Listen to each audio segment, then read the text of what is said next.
950. Real Texas, Real Talk. KPRC Houston, an iHeart radio station. Hey, Jimmy Baird Show on a Monday here on AM 950 KPRC. You know, we have an inauguration coming up on the 20th. So, hang on, what's today? Today's 9 days away.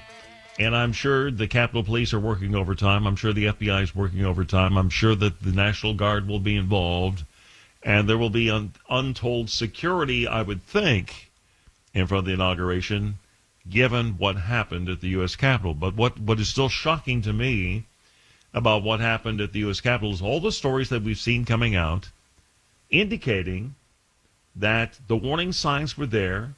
The FBI had talked to extremists that they thought might be tempted to come to Washington, D.C., asked them not to come, which is probably a little bit like asking a terrorist not to do a terror attack. Doesn't seem to make much sense. Now there's concern that the right-wing, quote-unquote, right-wing extremist will return to Washington for the Biden inauguration. Join us to talk about it is Victor Avila. Now, Victor is retired supervisory special agent with Homeland Security, also under the Department of Homeland Security, DHS. Well, first of all, let me get your reaction, Victor, to what happened. It seemed in the stories we've seen since that there was ample warning that there was probably going to be trouble after the rally at the U.S. Capitol. So why were we seemingly so unprepared? Yeah, that's the big question that everyone's been kind of asking themselves, especially in the law enforcement world, that U.S. Capitol Police were not prepared for that type of incident that occurred. And it's kind of surprising because like you mentioned, there's going to be, hundreds of thousands, maybe close to over a million of people present. So in a law enforcement world, we take that all into account, do the pre-planning and the operational plans, and always go through the what-ifs. And we go through enormous amounts of what-ifs just in case something happens, and we always rather be over-prepared than under-prepared. But I think they've gotten the point here for the inauguration, and so it'll be a whole different story for January 20th. Do you think there's any possibility, and I always apologize for anything that sounds the least bit conspiratorial, but when you know what the job of the Capitol Police is, when you know what kind of an area you're dealing with, when you know the crowd that was coming, when you take the time to have the FBI talk to potential people who could be a problem to try to convince them not to come to Washington, D.C., when you have that kind of warning, at that point you kind of have to wonder, was any of that on purpose? In other words, did we just kind of let them do whatever it is they're going to do because we want them to go ahead within certain parameters and go ahead and make a mess of everything? Not likely. I mean, we've all probably seen the videos of them, coming in through unlocked doors, and some of those doors even opening them up for them at the Capitol building, which didn't make sense to me.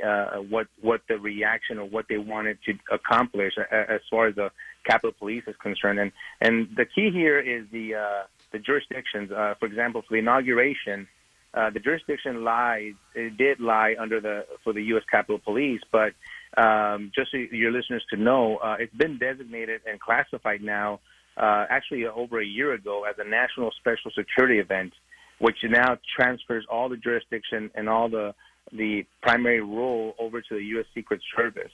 And it also opens up more resources for military, FEMA, and other intelligence gathering agencies to coordinate operationally and get those security plans all together from these enormous amounts of police agencies, but put them all together under one umbrella to make sure that the safety and security of everyone attending. I mean, we have, justices and elected officials, and of course the public. We want to make sure that they're safe on that day.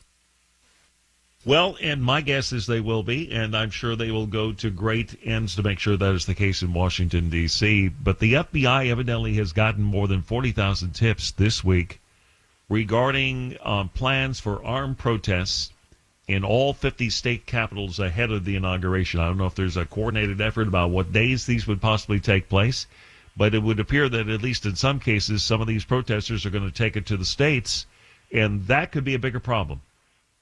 It definitely can be, and it's unfortunate because those are the last places that we want, to be targeted. we've been dealing with the other types of violence all last year, and we didn't seem to, there was no outrage with Antifa and Black Lives Matter and the riots and the destroying of buildings and cities around our country, and even some incursions into state buildings.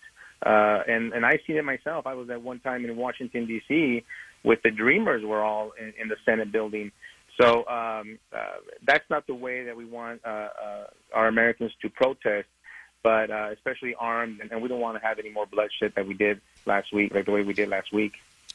Here's another story, Victor, that's breaking in the Wall Street Journal this afternoon that says that certain social media platforms, one of which I happen to be on, and I'm not going to mention them by name for fear that they just might end my program right now. But evidently, many of these social media platforms are removing all content mentioning the phrase "Stop the Steal," which, of course, was big rallying cry for the rally that occurred in Washington, D.C., the Trump rally that occurred. And they're claiming that the reason why they're doing it is as part of emergency measure to stem misinformation and any incitement of violence. So there's the thin line, is there not, between incitement and your ability to have free speech, and those lines keep getting blurrier each and every day. Absolutely, it's incredible to me and outrageous to me that we can't continue to see the double standard here, and especially I'll mention again what happened all of last year. We didn't see them censoring them and stopping their social media posts when they gathered and held autonomous zones in cities. There was no effort to stop that type, and a lot of violence, by the way. Police officers were killed. Other people were killed during those riots and quote unquote peaceful protests. Remember that.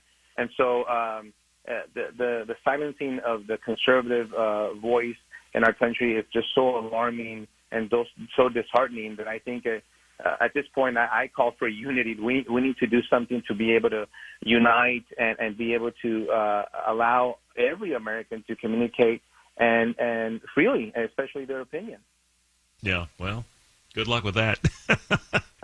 At least for right now, it's good. It's a good hope to have. Let's hope we get back to that place, Victor. We're a long way away from it right now. I don't think I could find it with GPS, but it's nice to know that we're thinking at some point maybe we can get back there.